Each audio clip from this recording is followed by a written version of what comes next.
Hi, I'm going to talk to you today about opportunities between the UK and Japan for partnership around net zero, and also what's happening in clean tech and sustainability globally around the world.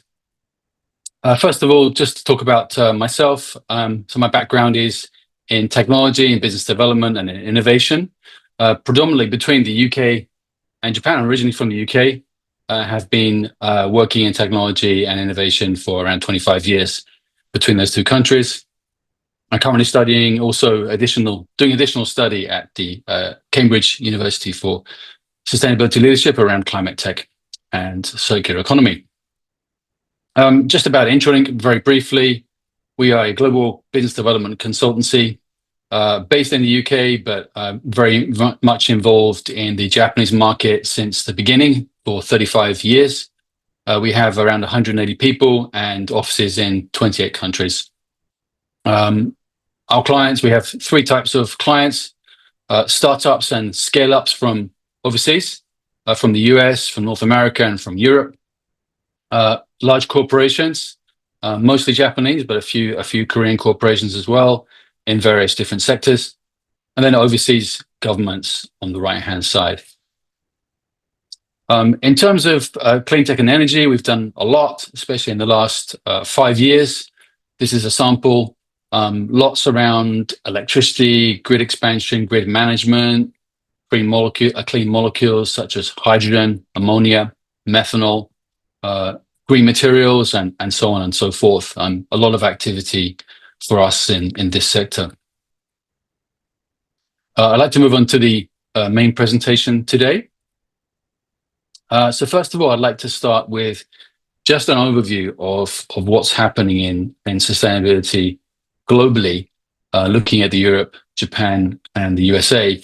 In Europe, there has been some relaxation, I would say, especially with things like on the regulatory side. So the CSRD, which is a reporting initiative for corporations, has been delayed by a year or two. And some of the regulations have been relaxed so that less companies are required to report. However, the broad direction has not really changed. Most European countries have not changed their net zero commitments, or they may have changed them slightly, but basically the direction hasn't changed. Net zero is still the focus. Clean tech. So clean tech, the VC space has dropped off. There was a kind of a bubble in 2022, which has calmed down a bit now, and so there's less VC investment into clean tech. Lots and lots of AI, but what we're now seeing is that it's more of a infrastructure play and less of a VC play. So lots of government and private spending continue to flow into renewable energy, but it's more of an infrastructure play and less of an innovation, a VC play. In Japan, obviously, a huge news with the new prime minister. So far, Takaichi-san has not changed Japan's net zero strategy.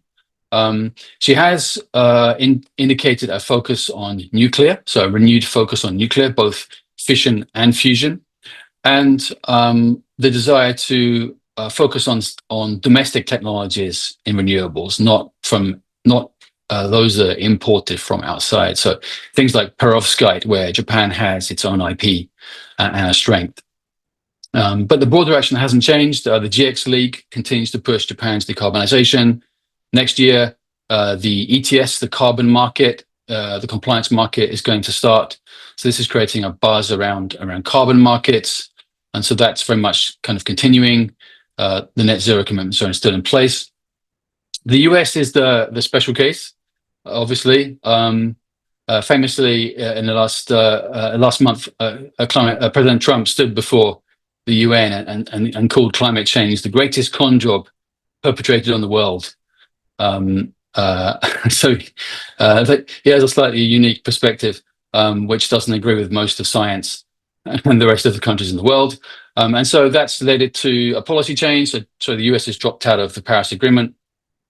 Clean tech also, like like Europe, has dropped off a little bit in the favor of AI. And the public opinion is polarized. It's quite a politicized topic. But broadly, globally, nothing's really sort of changed in terms of the broad direction. Most countries and companies are sticking to their net zero commitments. Moving on to look at the UK specifically, we see in the UK, clean tech is about growth. And so we see, for example, that the UK's net zero sectors are growing 3 times faster than the economy overall.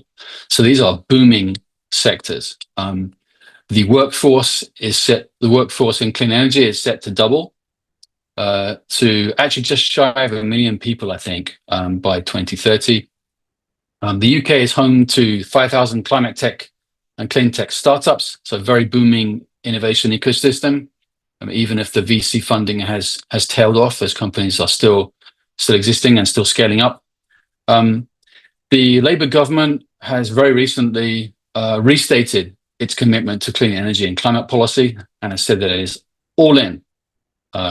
In looking at also the collaboration with Japan, the METI and the Department of Energy Security and Net Zero in the UK have recently announced a memorandum of cooperation around offshore wind for both countries.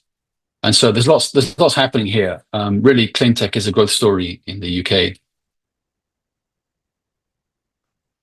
Looking there then at sort of more at the industry level, away from government, looking at how things have changed. So what's happened in the last sort of 30 years between 1990 and 2022 is that actually the emissions of the UK have gone down by 50%, but the economy is still growing. This shows how you can have decarbonization, but also economic growth at the same time.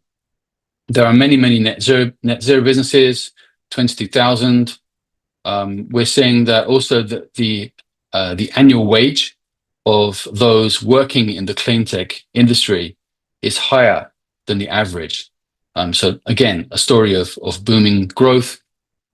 And recently, the Chancellor of the Exchequer of the UK, Rachel Jane Reeves, has said there is no trade-off between economic growth and net zero. Quite the opposite. Net zero is the industrial opportunity of the 21st century. So very clear. Looking at the specific technology outlook of the UK, the UK government's Office for Science has looked at all the technologies we would need to reach net zero by 2050. It's broken them down by sector.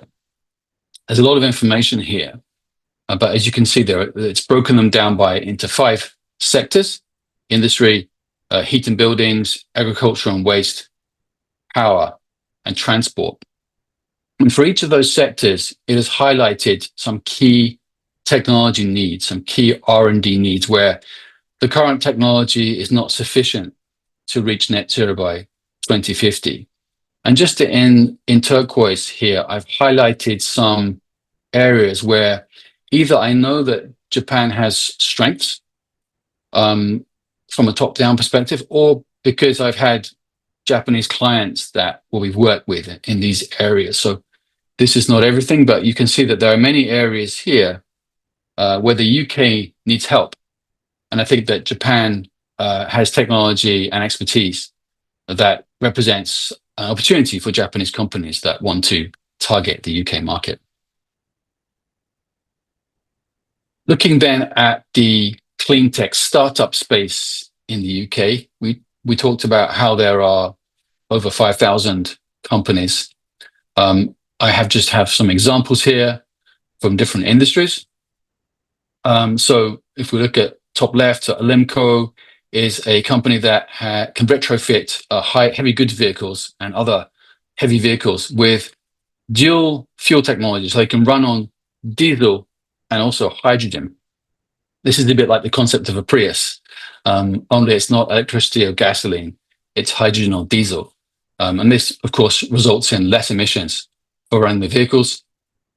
In the middle here, Super Dielectrics is an energy company that's created a unique polymer technology that's a hybrid between a battery and a supercapacitor, and is potentially suitable for the electrification of lightweight vehicles like motorbikes and those kinds of things. On the right here, Azotic is focused on the agriculture space and has created a new type of bacteria that can fix nitrogen into a form that plants can use. So this can result in the use of less fertilizer, which is a problem for emissions. On the bottom left here, Recycleye is a recycling company that uses machine vision and high-speed robotics to automate waste sorting in recycling facilities. This means that more materials are able to be recycled, which results in less of those materials being sent to landfill, and therefore less emissions associated with the landfill. In the middle on the bottom, Ceratec, it has created a type of a material for cement that can create lower carbon cement. It captures CO2 from the air, or rather uses captured CO2 in the material called olivine. And that olivine material is used in the cement to result in lower carbon cement. And then on the bottom right, Mission Zero is quite a famous company. It's one of the leading DAC, direct air capture companies in the world. It captures CO2 and then sequesters it for industrial use. That's an example of some of the climate tech startups in the UK.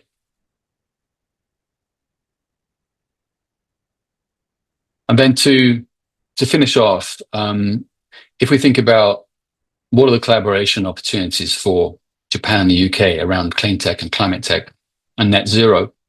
Well, first of all, there really is a very supportive backdrop in terms of the government agreements that have been created. There's a lot of collaboration happening between the UK at the strategic defense level, but also at the trade level.